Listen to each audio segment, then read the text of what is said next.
বিসমিল্লাহির রহমানির রহিম। আসসালামু আলাইকুম। তো সবাই কেমন আছেন? আশা করছি ভালো আছেন। আমরাও আল্লাহর অশেষ রহমতে ভালো আছি।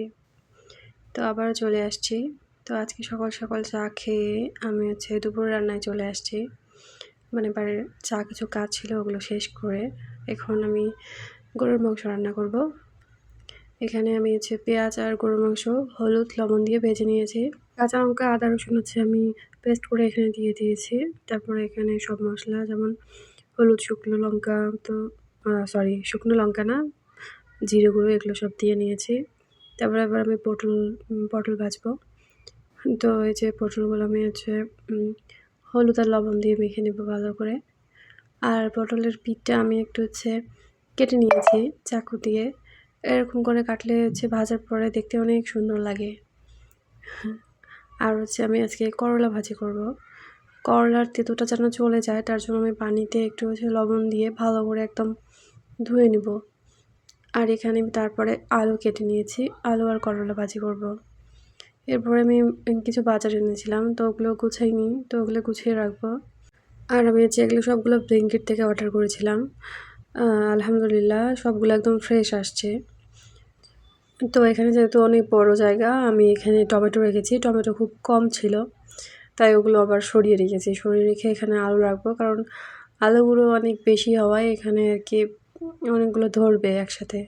এক সাইডে আলু আর এক সাইডে পেঁয়াজ সুন্দর করে সবগুলো এটাতে ধরে গেছে আলহামদুলিল্লাহ। তো আমি একটা ছোট্ট একটা ইয়েতে আমি টমেটোগুলো ওখানে রেখে দিব। আর এই ছোট্ট পাতাকপিটা অর্ডার করেছিলাম, এটা খুবই ছোটো আসছে, আমি ভেবেছিলাম অনেক বড় হবে, একদম ছোট্ট একটু। তারপর চালও নিয়েছি আমি। তো এটা আমি খুলতেই পারছিলাম না। আমাকে আমার হাজব্যান্ড বলে গেছিলো যে এটা সুতো ধরে টানলেই নাকি খুলে যায়, তো অনেক টানছিলাম, খোলেনি। তারপর চাকু দিয়ে কেটেছি, তারপরেও এটা আমি খুলতে পারিনি। তো এখন উনি আসবেন, তারপরে এটা আমাকে ওনাকে দিয়েই খুলতে হবে। আর এই ধনে পাতাগুলো কিনেছি, এটা 12 টাকা নিয়েছে শুধু। তারপর সন্ধ্যাবেলা চা খাবো।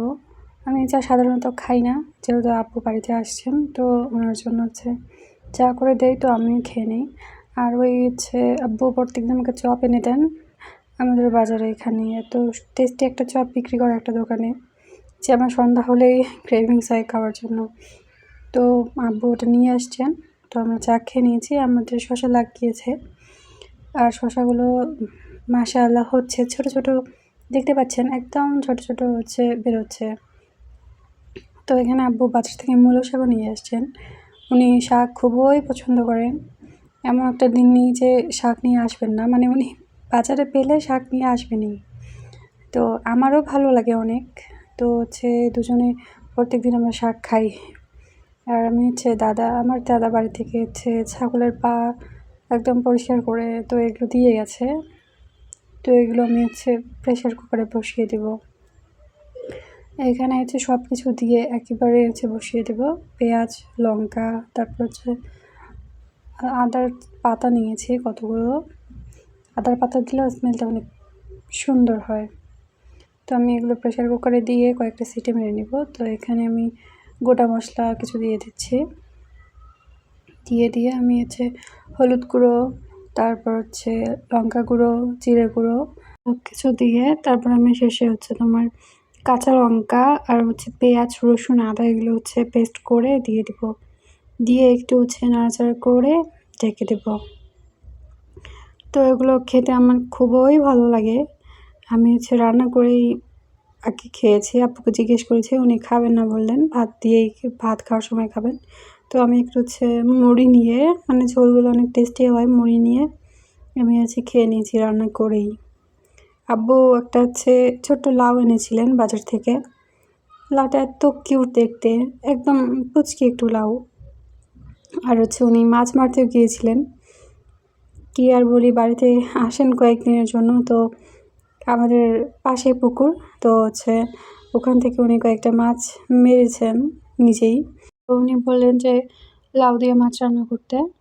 তো আজকে যেহেতু রান্না করে ফেলেছি, তো এগুলো আমি ফ্রিজে রেখে দিব, কালকে আবার রান্না করব। ফ্রিজে মাছ আছে, তবু মাছ উনি মেরেছেন। মাছ কিনে খাওয়ার থেকে ধরে খাওয়া বেশি মজা, এটাই